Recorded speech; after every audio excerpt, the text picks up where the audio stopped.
அருகே புத்தூரில் நடைபெற்ற அமைதியை தேடி வாழ்வியல் கண்காட்சியை ஏராளமான பொதுமக்கள் ஆர்வமுடன் கண்டு பயன்பெற்றனர். மயிலாடுதுறை மாவட்டம் சீர்காழி அடுத்த புத்தூரில் அமைதியை தேடி வாழ்வியல் கண்காட்சியானது தனியார் திருமண மண்டபத்தில் நடைபெற்றது. ஜமியத்து அல்லாஹில் குர்ஆன் வல்வதீஷ் இஸ்லாமிய அமைப்பின் சார்பில் மாநில செயலாளர் முகமது ரஃபி தலைமையில் நடைபெற்ற கண்காட்சியில் நவீன விஞ்ஞானம், மனித படைப்பு, குழந்தை வளர்ப்பு, பெண்ணுரிமை, நபிகள் நாயகத்தின் வாழ்க்கை, மரணத்திற்கு பின் பிறப்பு முதல் இறப்பு வரை போன்ற படைப்புகளை கொண்ட பதாகைகள் வைக்கப்பட்டு அனைத்து சமூகத்தினரும் வந்து பார்வையிடும் வண்ணம் அமைக்கப்பட்டது.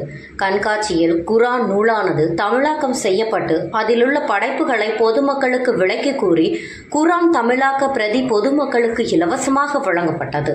இக்கண்காட்சியில் பொதுமக்கள் மற்றும் பல்வேறு சமுதாய மக்கள் ஆர்வமுடன் கலந்து கொண்டு கண்காட்சியின் படைப்புகளை பார்வையிட்டனர். கண்காட்சியில் கலந்து கொண்ட அனைவருக்கும் சுற்றுச்சூழலை போற்றும் வகையில் மரக்கன்றுகளை பரிசாக வழங்கினார்கள்.